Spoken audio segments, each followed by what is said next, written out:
वर्तमान post corona युग में भारतीय राजनीतिक परिदृश्य में अन्य अनेक महत्वपूर्ण विषयों के साथ आत्मनिर्भर भारत की संकल्पना की चर्चा भी जोरों से हो रही है।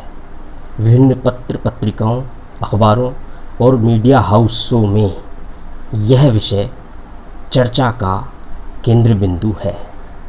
आइए इस आत्मनिर्भर भारत अभियान के बारे में विस्तार से जानते हैं।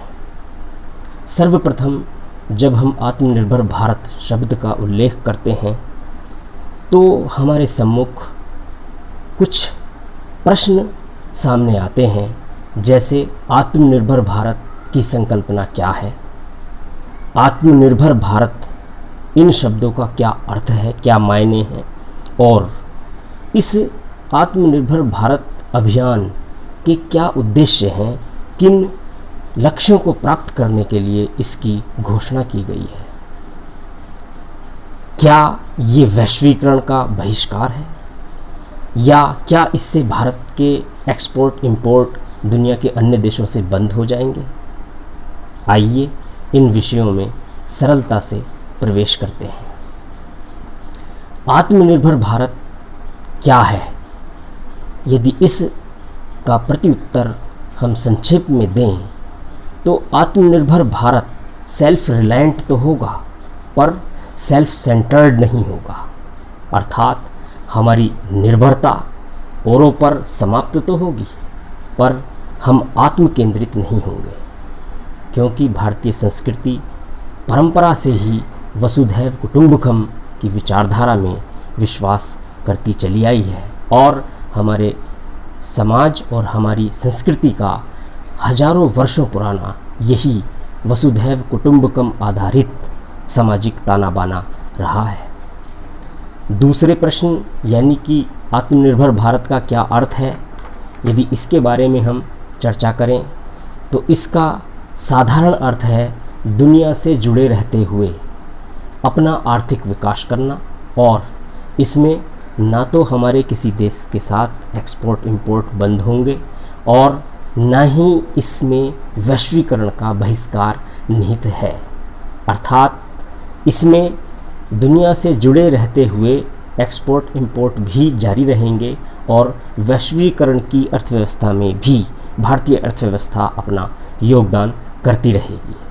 आत्मनिर्भर भारत किन लक्ष्यों को लेकर के लॉन्च किया गया है, तो इसका उद्देश्य है भविष्य के भारत का निर्माण करना, अर्थात यहाँ भविष्य के भारत का निर्माण करने की जब बात करते हैं तो यहाँ यह गांधी जी के ग्राम स्वराज्य की सोच से मिलता है, जो उन्होंने आज से 7 दशक पूर्व आज़ादी के आंदोलन के दौरान दी थी, और जिसका अर्थ था कि प्रत्येक ग्राम, प्रत्येक शहर अपने अपने आवश्यकताओं का सामान स्वयं उत्पादित करे और जो सामान आवश्यकता से अधिक सरप्लस उत्पादित हो उसको अन्य क्षेत्रों में व्यापार वाणिज्य के लिए, यानी कि देश के अंदर भी और देश के बाहर भी बेचने के लिए भेज दिया जाए।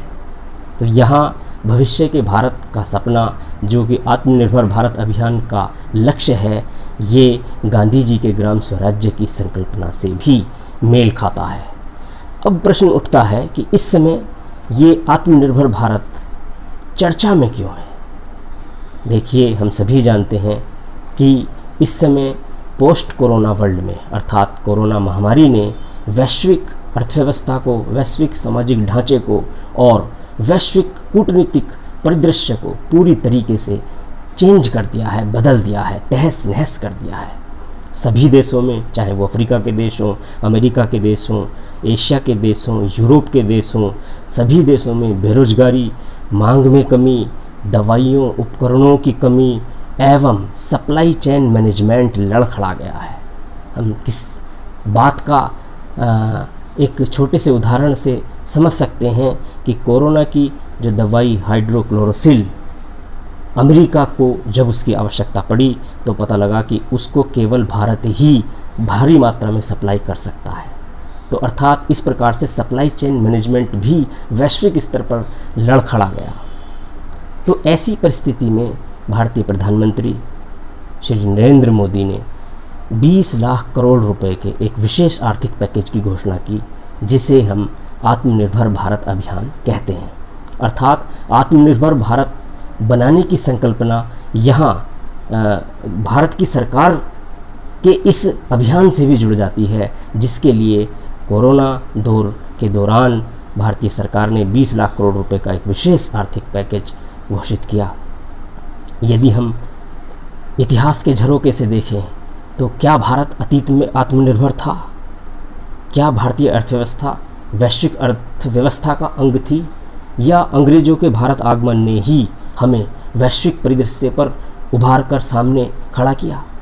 इन प्रश्नों का उत्तर भी अत्यंत ही रोचक है, और मैं समझता हूँ कि वर्तमान पीढ़ी को इन तथ्यों को जानना नितांत ही आवश्यक है, ताकि वो भारतीय और भारतीयता और भारतीय अर्थव्यवस्था का अंग होने पर स्वयं को गौरवान्वित महसूस करें। देखिए, आज 2020 में भारत वर्ल्ड जीडीपी का मात्र 5% हिस्सेदार है, जबकि हमारा पड़ोसी और प्रतिद्वंदी राष्ट्र चीन वर्तमान में विश्व जीडीपी का लगभग 20% हिस्सेदार है।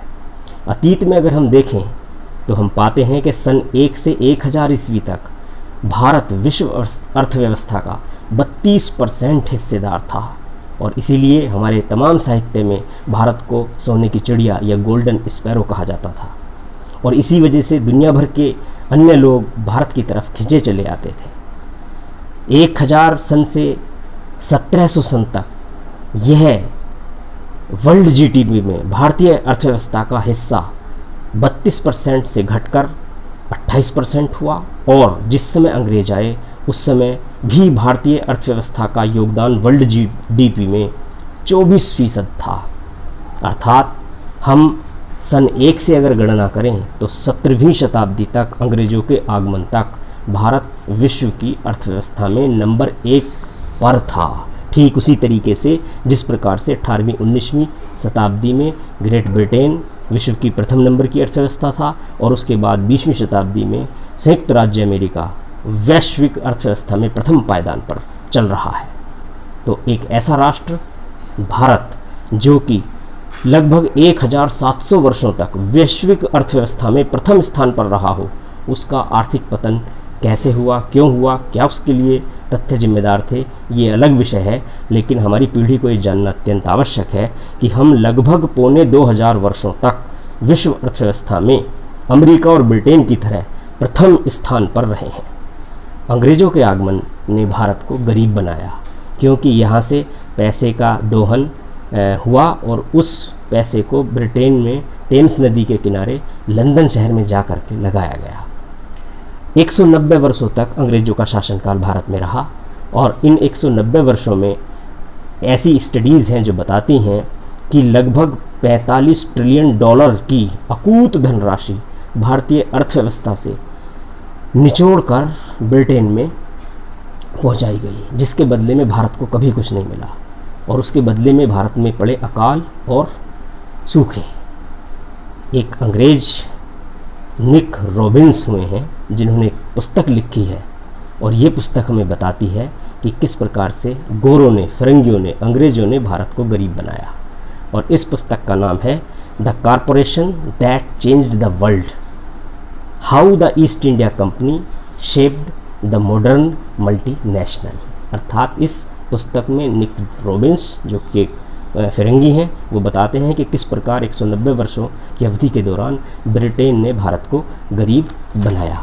अब इस आत्मनिर्भर भारत अभियान की रणनीति क्या हो, तो इसकी रणनीति में जो ये अभियान घोषित किया गया है उसमें 4 L यानी 4 Ls बताए गए हैं, जिसमें पहला L है लैंड, दूसरा लेबर, तीसरा लिक्विडिटी, चौथा लॉ। इसी प्रकार से इसमें 5 पिलर भी बताए गए हैं, economy, infrastructure, technology, demography, demand. लेकिन इन सब पर बात करने से पहले इस आत्मनिर्भर भारत अभियान की रणनीति का प्रमुख अंग 4 Ls के बारे में बात करते हैं। सबसे पहला L है लैंड। देखिए, हम जानते हैं कि बिना भूमि की उपलब्धता के ना तो उद्योग धंधे लग सकते हैं, और ना बिना भूमि सुधारों के किसानों की अर्थव्यवस्था सुधर सकती है। अर्थात यदि भारत को आत्मनिर्भर बनाना है तो भूमि सुधार कानून हमें लागू करने ही पड़ेंगे। दूसरा L है लेबर। आप जानते हैं कि कोई भी उद्योग धंधा बिना लेबर नियमों में, बिना श्रम कानूनों के लचीला बनाए हुए ग्रोथ नहीं कर सकता, अर्थात लेबर लॉज में भी परिवर्तन की आवश्यकता है। इसी प्रकार से तीसरा एल है लिक्विडिटी। हम जानते हैं कि व्यापार, वाणिज्य, उद्योग धंधे, फैक्ट्री लगाने के लिए कैपिटल यानी पूंजी की आवश्यकता होती है, और इस लिक्विडिटी का मतलब यहाँ पूंजी से ही है। और चौथा एल है लॉ, अर्थात व्यापार, वाणिज्य, उद्योग धंधे और फैक्ट्री और मैन्युफैक्चरिंग क्षेत्र को बढ़ावा देने के लिए कानूनों में भी सुधार की आवश्यकता है। इन 4 एल्स के बाद इस भारत अभियान की रणनीति का दूसरा प्रमुख आधार है 5 स्तंभ यानी 5 पिलर्स। पहला है इकोनॉमी। कैसी इकोनॉमी हो?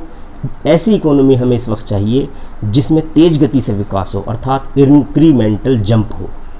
दूसरा पिलर है इंफ्रास्ट्रक्चर। आप जानते हैं कि बिना मॉडर्न इंफ्रास्ट्रक्चर के कोई भी अर्थव्यवस्था तेज़ी से विकास नहीं कर सकती, अर्थात इंफ्रास्ट्रक्चर स्थल पर भी, नभ में भी और जल में भी, तीनों प्रकार के इंफ्रास्ट्रक्चर को मॉडर्न बनाने की भयंकर आवश्यकता इस वक्त है।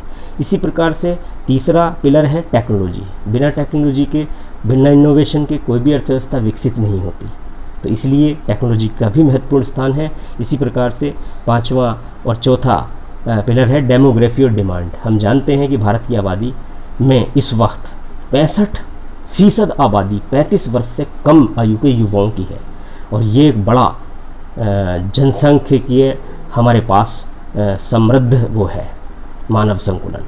तो इसका इस्तेमाल हम अर्थव्यवस्था को बढ़ाने में करें, और चूँकि हमारी जनसंख्या 130 करोड़ से भी अधिक है, अर्थात इस विशाल जनसंख्या के आधार पर हम अपनी एक देसी मांग इतनी बढ़ा सकते हैं बाज़ार में कि हमारी अर्थव्यवस्था दिन रात चौगुनी बढ़ सकती है। ऐसा इस आत्मनिर्भर भारत अभियान की रणनीति में बात दर्शाई गई है।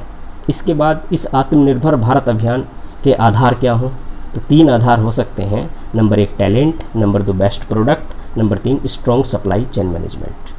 टैलेंट की हिंदुस्तान में कोई कमी नहीं है। हम जानते हैं गूगल के CEO सुंदर पिचाई हैं, पेप्सी की इंदिरा न्यूई हैं, और इसी प्रकार से फ्लिपकार्ट, पेटीएम, इसरो के वैज्ञानिक जो कि अभी चंद्रमा तक भी अभियान किया है, अर्थात टैलेंट की हमारे यहाँ कोई कमी नहीं है। तो आत्मनिर्भर भारत को बनाने के लिए जो प्रथम आधार आवश्यकता है वो टैलेंट है, टैलेंट हमारे पास भरपूर है। दूसरा बेस्ट प्रोडक्ट। हम जानते हैं कि अभी हाइड्रोक्लोरोक्विनिन, हम जानते हैं कि अमेरिका को भी उसकी आवश्यकता पड़ी, और भारत ने भारी मात्रा में उसकी सप्लाई अमेरिका समेत लगभग 3 दर्जन देशों को विश्व में की। यानी कि अगर हमारे पास बेस्ट प्रोडक्ट होंगे तो उनकी सप्लाई की व्यवस्था बन जाएगी, और उसमें हमारी अर्थव्यवस्था को ग्रोथ करने का अवसर प्राप्त होगा। इसी प्रकार से फार्मास्यूटिकल कंपनी, इसी प्रकार से सॉफ्टवेयर में भी भारतीय स्थिति बहुत मजबूत है। तीसरा जो आत्मनिर्भर भारत अभियान की रणनीति का आधार है वो है स्ट्रॉन्ग सप्लाई चेन मैनेजमेंट। हम जानते हैं कि स्ट्रॉन्ग सप्लाई चेन मैनेजमेंट होगा तभी वस्तुएं एक देश से दूसरे देश, एक स्थान से दूसरे स्थान तक आवश्यकता के हिसाब से पहुंचाई जा सकती हैं। इसमें भारतीय स्थिति कमज़ोर है और यहाँ हमें इसको सुधारने की आवश्यकता है। ये जो आत्मनिर्भर भारत अभियान प्रधानमंत्री जी ने घोषित किया 20 लाख करोड़ रुपए का, इसकी कुछ बिंदुओं पर आलोचना भी है। जैसे कहा जाता है कि इसमें माइग्रेंट लेबर के लिए केवल भोजन उपलब्धता तो है, बाकी इसमें उनको कुछ दिया नहीं गया है। इसी प्रकार से किसानों के लिए ऋण की व्यवस्थाएं तो हैं, लेकिन बहुत अधिक उनको भी इससे कोई लाभ होने वाला नहीं है। और इसी प्रकार से जो स्मॉल स्केल इंडस्ट्रीज़ हैं उनको भी जितनी भी योजनाएं इसमें बनाई गई हैं वो लगभग 80% हल्के ब्याज के ऋण के रूप में ही रखी गई हैं। तो अर्थात भारत आत्मनिर्भर बनेगा, अर्थव्यवस्था बढ़ेगी, जनसंख्या यानी कि आम आदमी का जीवन स्तर ऊंचा होगा। उद्देश्य पवित्र है और पिछले पौने 2000 वर्षों का इतिहास भी यही बताता है कि हमारे यहाँ आत्मनिर्भर भारत अर्थव्यवस्था थी, और न केवल आत्मनिर्भर थी बल्कि उसका उत्पादन इतना अधिक था कि हम विश्व अर्थव्यवस्था यानी वैश्विक जीडीपी में लगभग 32% से लेकर के और 24% तक की हिस्सेदारी हमारी पौने 2000 साल तक रही है, और हम विश्व अर्थव्यवस्था में प्रथम पायदान पर रहे हैं।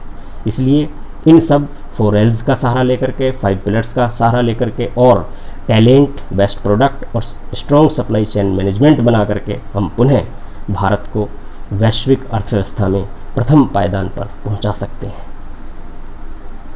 हर योजना में अच्छाई भी होती है और उसमें कुछ कमी भी होती हैं, आवश्यकता है कि जो अच्छाई हैं उनका प्रयोग करके अर्थव्यवस्था और हम स्वयं का अपना विकास करें, और जो कमियां हैं उसमें भविष्य में लगातार सुधार की गुंजाइश होती है। धन्यवाद।